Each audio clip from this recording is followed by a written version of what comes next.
Well, hello again, everybody. This is John Norris at Trading Perspectives. As always, we have our good friend Sam Clements. Sam, how are you doing? I'm doing great, John. How are you doing? I'm doing fantastic. I've got to tell you, though, I'm a little saddened here. We're getting close to the end of the college football season, and like a lot of people in the great state of Alabama, I like to watch college football. I think everyone in this state pretty much. It's always pretty much the number one state for college football, it seems like. Well, it seems like, it's just part of the topic of conversation throughout the entire week, really. I mean, that's all people talk about.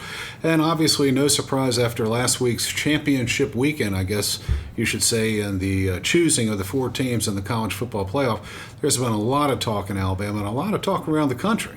It has, I guess, shocking, but also not shocking, just the way politics has gone, is even leaked into the political space. I've seen senators issuing statements. Donald Trump issued a statement. DeSantis did. I mean, the Florida AD. Just virtually everyone. Beyond, you get it with the ADs. They have to say something. That's their job. But when you have state senators calling for almost an investigation into this, you have political candidates asking what's going on. Somehow Donald Trump blamed DeSantis, the sanctimonious, as he called him. Which is, boy, how about that? You guys are a real wordsmith, I think.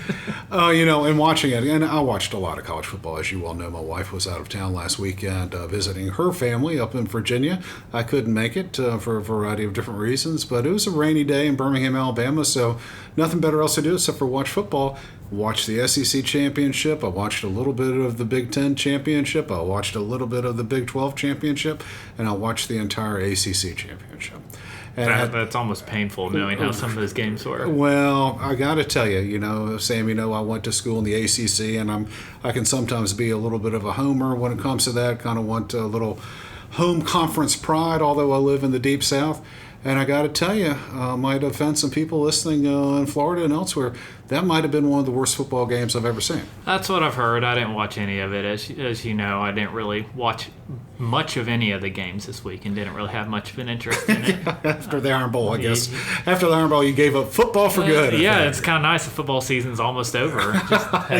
So you're not going to make it to Nashville for the music? I'm probably not. Yeah, probably not. Like a 20-25% chance. I got to tell you that when the results came out on Sunday, who made the top 4, and I saw that Alabama squeaked in front of Florida State, I wasn't surprised. Although I was, I understand why Florida State's upset. They did what they thought they needed to do. Undefeated conference champion. Power 5 conference Well, champion. making a lot out of the Power 5, but there's nothing really sort of legal about that any longer. Back during the BCS, there was a little bit more impetus or strength with the Power 5, but not so much any longer. But that's still the thought process and what have you. And people talking about deserving, and it's about who's most deserving, who's not who's the best team. And I think they're kind of one and the same, so I don't understand that argument. However, Sam, when taking a look at everything, when I've came about a couple days later when the ratings came out, I saw why the committee made their decision. I get it. I still have some mixed emotions about it, and I think part of the issue is the inconsistency that at least I saw in a lot of the rankings and a lot of the comments from the rankings. If you are going off of who you think are the 4 teams who are right now playing this game the best, played this weekend the best, then yes, Alabama definitely deserved to be in. The problem, to me, is when you start then ranking Florida State above Georgia. How do you rank Florida State above Georgia? Say, they're better. They're a better team right now. It's all of it's very curious. You have 13 people making this decision, half of which didn't play football. Well, and apparently it's a different committee every year, and what have you. But I've read on some of the various message boards in which I participate, or at least kind of follow on Instagram and even on the internet just in general.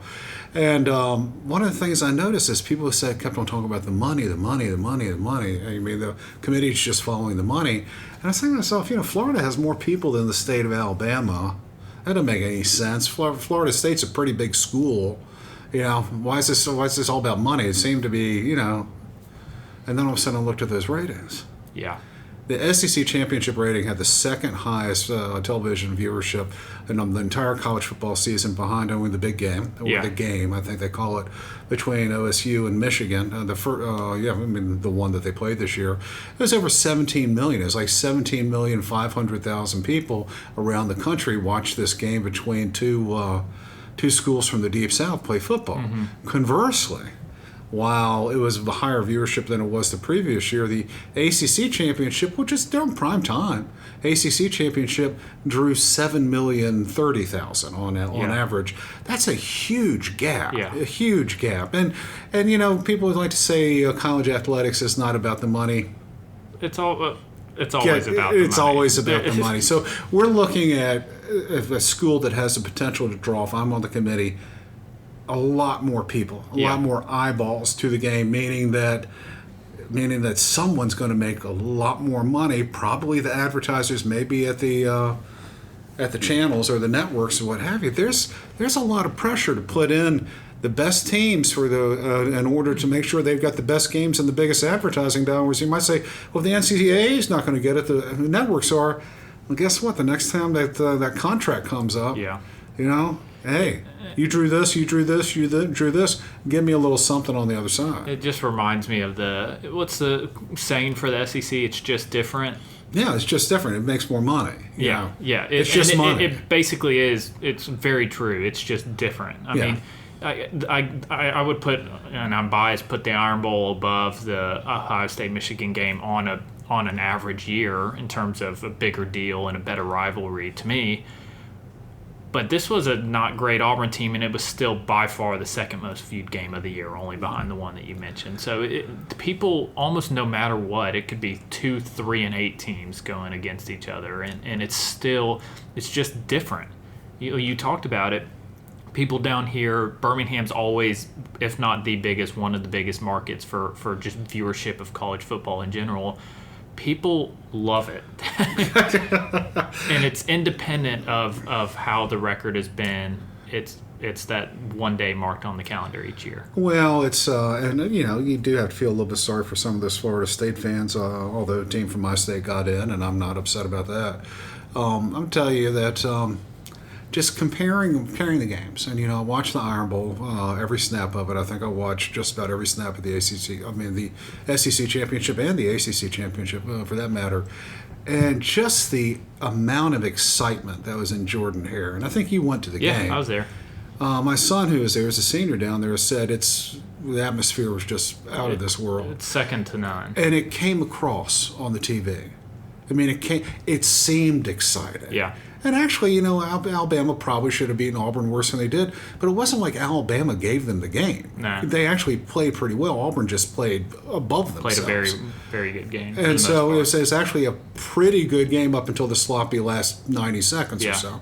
And so you're watching that, and you're watching this exciting football game and an exciting finish. It's just like exciting. And then you follow that up with another exciting atmosphere in the Mercedes Dome, or whatever they call it over there. So I heard. Yeah, so you heard. But 17, I mean, the lights, just how loud it was and all that stuff. It's exciting stuff, and you get a little bit fired up about it if you like college football. And people who are watching it from other parts of the country can tell how passionate it is, and just just tell the whole atmosphere. Conversely, when I watched the ACC championship, Wake was in a couple years ago, and I went there, and it wasn't a sellout in Charlotte, but I wasn't expecting Wake and Pitt to sell it out. But it didn't even look like FSU and Louisville sold out the stadium. And the camera angles or the lighting wasn't quite as crisp as it was on CBS. I think it was on Fox or what have you. It didn't, at least on my TV, on my streaming device, my YouTube TV, it didn't come across as crisp. The announcers aren't quite as good as Nestler and Danielson, and the stadium wasn't even full. So it wasn't. And they're in And so it wasn't the same level of atmosphere. And frankly, it came across maybe not as big time as the SEC championship did. It's second rate. I mean, that may offend some people to say it might that. offend some people with that. But by almost any way you would want to measure it, fan attendance, TV, viewership, probably the money spent to put the event on, there's probably not many ways that you could even slice this pie or look at it that would say this is on the same level as the SEC and the SEC championship. Well, I mean, considering the fact that you had more than double the viewership, about 150% more people watching the SEC championship, and apparently turned the television off immediately after that. Yeah. That kind of tells you what the interest was for the ACC championship. All this is to say, when you have an imperfect system and trying to expand it to 12 teams next year, what we're going to find is the 13 seeds are going to bitch. Yeah. I mean, there's just no way around it. Yeah. And so we're never going to get to a system where everyone is completely satisfied. So I've got to ask you the question. You know, understand that you're an Auburn graduate, hate Alabama, don't care a thing about Florida State more than likely, just like I don't care about Florida State, frankly. Just like Florida State fans don't care about Wake. Yeah. You know, I mean, it's just nothing against you. Yeah. I'm not for or again. Did the committee get it right? I don't think you can leave out an undefeated Power 5 champion while pointing towards a third-string quarterback that wouldn't be playing in that next game. Well, the second-string quarterback didn't exactly. He's had some good games before, he didn't but exactly also, light it up against Florida. It was pretty bad. They have discounted what a good defense means. And I think that's where, actually, truthfully, I think that's where the late game, the ACC game, actually hurt. Yeah. Florida State. Yeah, they pitched. I mean, Louisville couldn't close move to a it. shutout. Well, Louisville couldn't move the ball, but in watching it, it was obvious that Florida State had a good defense. I'm not taking anything away from their defense, but to the casual viewer that hasn't watched a whole bunch of either team, I mean, I saw Louisville, Notre Dame, and I think I saw a little bit of something else. It came across more like both of the offenses were inept, other than the defense is really good. Yeah. I mean, Plummer was missing wide open receivers. I mean, calling audibles into the wrong side of the line. You know, just people dropping passes. It was obvious Florida State has a good defense, but Louisville, it came across again to the dispassionate, unbiased person that it was more Louisville's ineptitude on offense than it was Florida State's defense. And for the 13 people on that committee, they're sitting there going, I haven't watched. Maybe I've watched all of Louisville game, all these games, or what have you. What I saw last night concerned me. Again, I think what makes all these arguments tough for the committee is the inconsistency throughout it. I don't get how you can say Georgia's not as good as Florida State. Well, you're right. But Alabama. Or what about even Oregon? I mean, understand Oregon's got 2 losses, but what would the line Alabama versus Oregon be right now? Yeah, or Oregon, Georgia. Yeah. I mean, let's just let Vegas pick the best 4. Yeah. So that's but okay. So you answered it sort of on an ethical sort of question. Did the committee make the best business decision? Yes, they made the best business decision. It's not even close. There was jokes, and it's kind of maybe true that there has to be an SEC team in it. Like they just can't. Because it just means more. Yeah, it just means more. Like I can't even imagine the attendance amount sans an SEC team. I mean that always is going to be the biggest driver of viewership, at least around here. Around here, meaning the South, which is the biggest money center for college football. It's just hard to imagine. Well, the committee knows that the Alabama faithful will flock to the Rose Bowl. Yeah. They'll flock to make sure it's a sellout. You know, they'll Texas will get to NOLA, and Bama will get to. Yeah, and they'll get there. Maybe a little bit of question mark about whether or not Florida State's going to go out to the Rose Bowl in the same numbers. Probably, maybe. I don't know. It's been a while since they've been as good as they have been. Do they travel as well as Bama? Bama travels pretty well. Auburn seems to travel pretty well. I mean, it's sort of bizarrely. We're one of the poorest states in the country. By God, we're going to travel. Maybe that's why. We're going to travel hither and yon to go watch this area. Just go watch these 19-year-olds butt heads. Drop all of our money doing that. Drinking beer and eating sausages. And so the committee sees that. So then let's ask the question. Is the NCAA, is it truly a business? Or is it truly a government entity that does the right thing all the time? Yeah, it is clearly a business, and it is continuously moving it's like fighting this battle about admitting it's a business, and the whole NIL was like the latest kind of. Didn't they screw that up? Like they're playing. I mean, isn't that far more complicated than it needs to be? Far more, and then now there's new. They're proposing this next division between D1 teams about these teams that can start straight up just paying players through a trust, and this next level, and separating out these lower tier D1 teams. If that type of legislation, or whatever you want to call it, passes, the NCAA, they're just waving the white flag that this is just, we're done. This is just a business at that point. Which I think it's pretty obvious. It's obvious to it's like they just can't say it. Yes, it's like they negotiate the contracts with the networks for March Madness, for the college football playoffs and what have you, and this year, by goodness. I mean, they've got some of the biggest draws out there. I mean, three out of I'd dare say top 5, top 6 sort of all-time sort of college football programs. Yeah. At least with national fan bases, and that people are going to tune in to watch. You have Michigan, not a fan. You have Texas. I know you're a fan. Horns up. Yeah, and you got the Tide.